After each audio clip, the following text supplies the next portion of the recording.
Are mice or rats invading your childcare center? Wild rodents can be destructive and spread disease.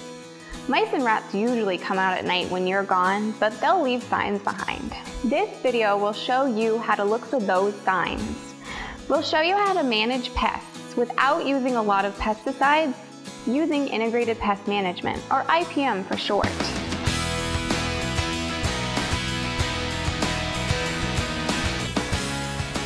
There are 4 easy steps to get rid of rodents in your center. 1. Find out how they're getting in. 2. Keep them out. 3. Remove their food, water, and shelter. And 4. Use traps. Look for droppings. Mice and rats leave droppings as they scamper around your center. You might find droppings under shelves, in cupboards, water heater closets, or near doors. If the mice or rats are in the wall voids, you may hear scratching, scrabbling, or squeaking. Once you know you have mice or rats, find out where and how they're getting in. Look around for holes and cracks. Mice can squeeze them through a crack the size of a pencil. Sealing up the access points is the best way to get rid of rodents in your building.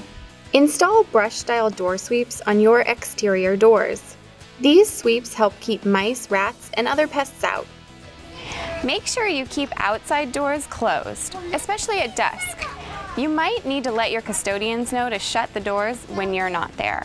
Seal the gaps around pipes with flexible sealant and some copper or steel mesh.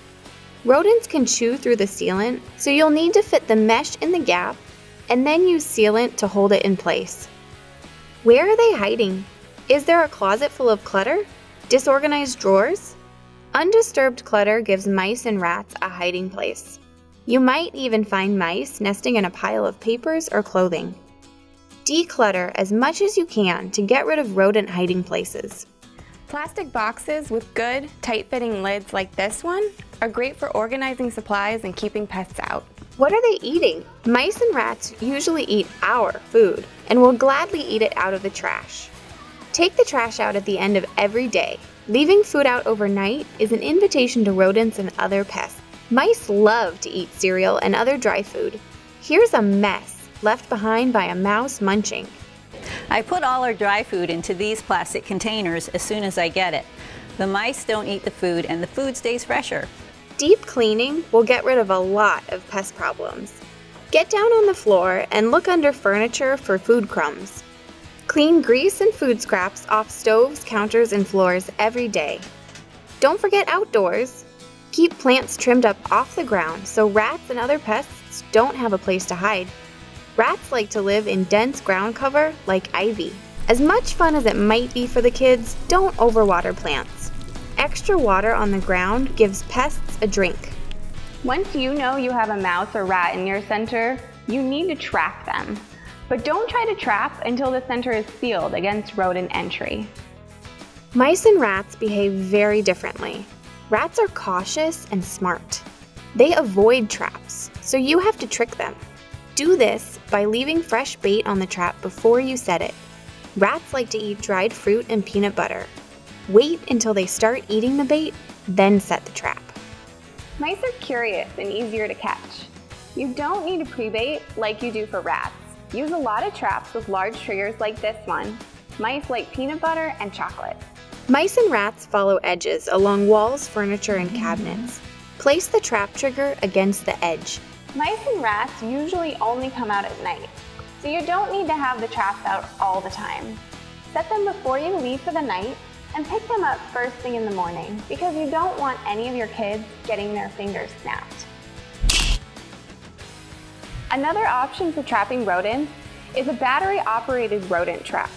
The mouse or rat enters the trap and is electrocuted. Many people prefer these devices because they don't have to touch the dead rodent. What about rat or mouse poison? You have to be careful because if not handled correctly, these pesticides can be very dangerous to children and pets. And rats that eat the poison may die inside walls, causing smells and decay. So, if you must use a poison, it's probably better to hire a professional pest management company and let them handle the situation. Using poison alone doesn't get rid of your rodent problem if your center still rolls out the welcome mat. Make them unwelcome by remembering the 4 simple integrated pest management steps: finding out how they're getting in, keeping them out, removing their food, water, and shelter, and using traps. For more information about IPM and childcare centers, check out the other videos in this series, as well as the DPR website. Use IPM in your center and don't let pests feel like guests.